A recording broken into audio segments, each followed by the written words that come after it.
नमस्कार दोस्तों, स्वागत है आपका हमारे YouTube चैनल पर। आज हम अपनी इस वीडियो में दुर्गा सप्तशती अध्याय 2 का पाठ करेंगे। तो आइए शुरू करते हैं। देवताओं के तेज से देवी का प्रादुर्भाव और महिषासुर की सेना का वध। महर्षि मेघा बोले, प्राचीन काल में देवताओं और असुरों में पूरे 100 वर्षों तक घोर युद्ध हुआ था। उनमें असुरों का स्वामी महिषासुर था और इस प्रकार संपूर्ण देवताओं को जीत महिषासुर इंद्र बन बैठा था। युद्ध के पश्चात हारे हुए देवता प्रजापति श्री ब्रह्मा जी को साथ लेकर उस स्थान पर पहुँचे जहाँ पर कि भगवान शंकर विराजमान थे। देवताओं ने अपनी हार का सारा वृतांत भगवान श्री विष्णु और शंकर जी से कह सुनाया।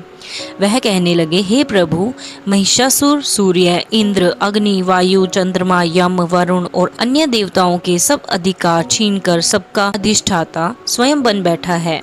उसने समस्त देवताओं को स्वर्ग से निकाल दिया है।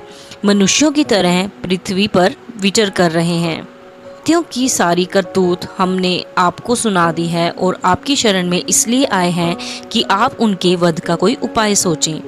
देवताओं की बात सुनकर भगवान श्री विष्णु और शंकर जी को दैत्यों पर बड़ा गुस्सा आया। उनकी भौहें तन गई और आंखें लाल हो गई।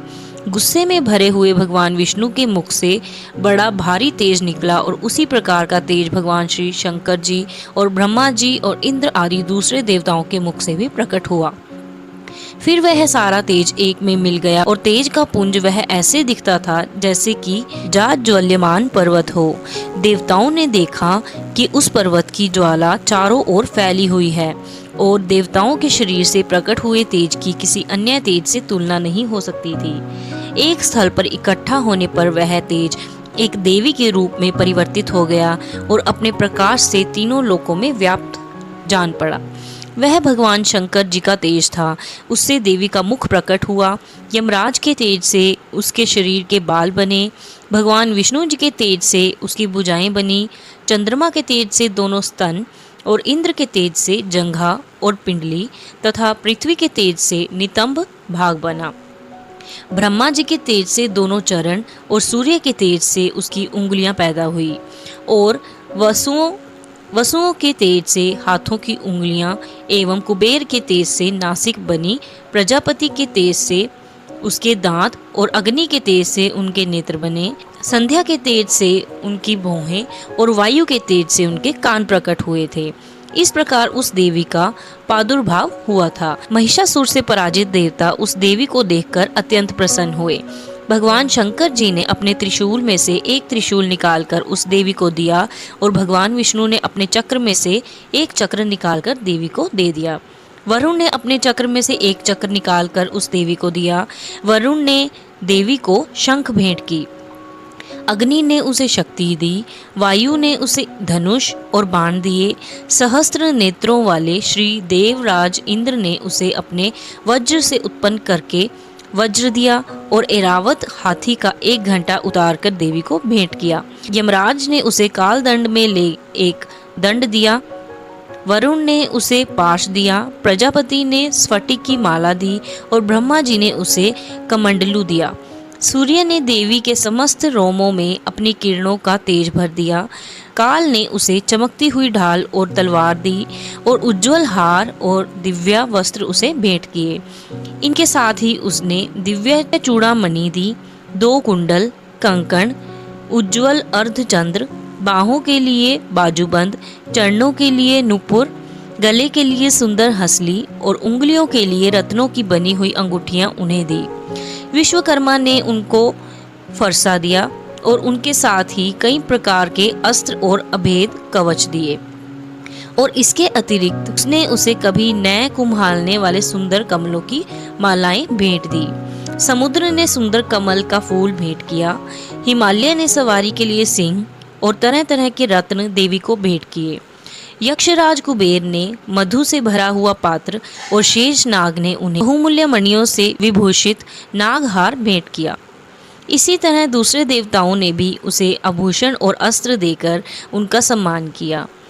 इसके पश्चात देवी ने उच्च स्वर से गर्जना की। उनके इस भयंकर नाद से आकाश गूंज उठा। देवी का यह उच्च स्वर से किया हुआ सिंहनाद समा न सका। आकाश उनके सामने छोटा प्रतीत होने लगा।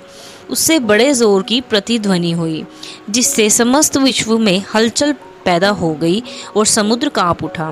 पृथ्वी डोलने लगी और सबके सब पर्वत हिलने लगे। देवताओं ने उस समय प्रसन्न हो सिंहवाहिनी जगतमयी देवी से कहा, देवी तुम्हारी जय हो। इसके साथ महर्षि ने भक्ति भाव से विनम्र होकर उनकी स्तुति की। संपूर्ण त्रिलोकी को शोकमग्न देखकर दैत्यगण अपनी सेनाओं को साथ लेकर और हथियार आदि सजाकर उठ खड़े हुए। महिषासुर के क्रोध की कोई सीमा नहीं रही। उसने क्रोध से भरकर कहा, यह सब क्या उत्पात है। फिर वह अपनी सेना के साथ उस ओर दौड़ा जिस ओर से भयंकर नाद का शब्द सुनाई दे रहा था, और आगे पहुंचकर उसने देवी को देखा, जो कि अपनी प्रभा से तीनों लोकों को प्रकाशित कर रही थी। उसके चरणों के भार से पृथ्वी दबी जा रही थी। माथे के मुकुट से आकाश में एक रेखा सी बन गई थी और उनके धनुष की टंकोर से सब लोग क्षुब्ध हो रहे थे।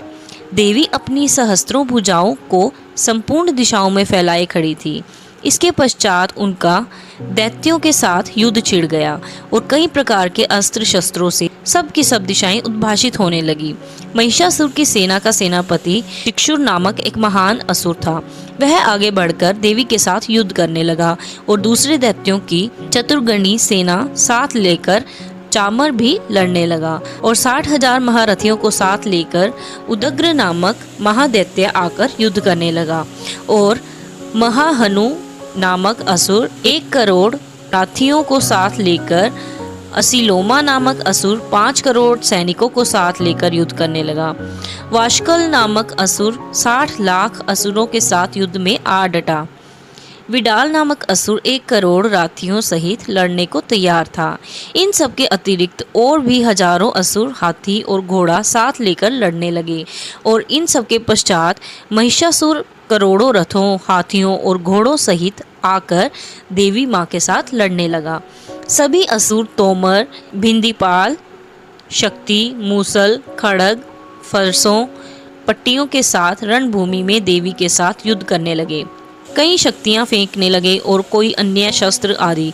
इसके पश्चात सबके सब दैत्य अपनी अपनी तलवारें हाथों में लेकर देवी की ओर दौड़े और उन्हें मार डालने का उद्योग करने लगे। मगर देवी ने क्रोध में भरकर खेल ही खेल में उनके सब अस्त्रों शस्त्रों को काट दिया। इसके पश्चात ऋषियों और देवताओं ने देवी की स्तुति आरंभ कर दी और वह प्रसन्न होकर असुरों के शरीर पर अस्त्र शस्त्रों की वर्षा करती रही। देवी का वाहन भी क्रोध में भरकर दैत्य सेना विचरने लगा, जैसे कि वन में दावानल फैल रहा हो। युद्ध करती हुई देवी ने क्रोध में भर जितने श्वासों को छोड़ा, वह तुरंत ही सैकड़ों हजारों गणों के रूप में परिवर्तित हो गए। फरसे, भिंद्रीपाल, खड़ग इत्यादि अस्त्रों के साथ दैत्यों से युद्ध करने लगे। देवी की शक्ति से बड़े हुए वह गण दैत्यों का नाश करते हुए ढोल, शंख व मृदंग बजा रहे थे। तदंतर देवी ने त्रिशूल, गदा, शक्ति, खड़ग आदि से सहस्त्रों असुरों को मार डाला। कितनों को घंटे की भयंकर आवाज से ही यमलोक पहुंचा दिया। कितनों ही असुरों को उसने पास में बांधकर पृथ्वी पर धर घसीटा। कितनों को अपनी तलवार से टुकड़े टुकड़े कर दिया और कितनों को गदा की चोट से धरती पर सुला दिया। कई दैत्य मूसल की मार से घायल होकर रक्त वमन करने लगे और कई शूल से छाती फट जाने के कारण पृथ्वी पर लेट गए और कितनों की बाण वर्षा से कमर टूट गई।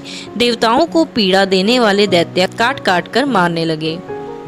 कितनों की बाहें अलग हो गई, कितनों की ग्रीवाहें काट दी गई, कितनों के सिर काटकर भूमि पर लुढ़क गए, कितनों के शरीर बीच में से कट गए और कितनों की जंघाएं कट गई और वह पृथ्वी पर गिर पड़े।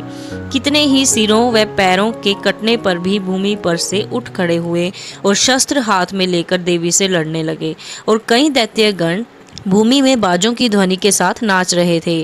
कई असुर जिनके सिर कट चुके थे बिना सिर के धड़ से ही हाथ में शस्त्र लिए हुए लड़ रहे थे। दैत्य रह रह कर ठहरो ठहरो कहते हुए देवी को युद्ध के लिए ललकार रहे थे। जहाँ पर यह घोर संग्राम हुआ था वहाँ की भूमि रथ, हाथी, घोड़े और असुरों की लाशों से भर दी गई थी और असुर सेना के बीच में रक्तपात होने के कारण रुधिर की नदियां बह रही थी। और इस तरह देवी ने असुरों की विशाल सेना को क्षण भर में इस तरह से नष्ट कर डाला जैसे तृण काष्ठ के बड़े समूह को अग्नि नष्ट कर डालती है। और देवी का सिंह भी गर्दन के बालों को हिलाता हुआ और बड़ा शब्द करता हुआ असुरों के शरीरों से मानो उनके प्राणों को खोज कर रहा था।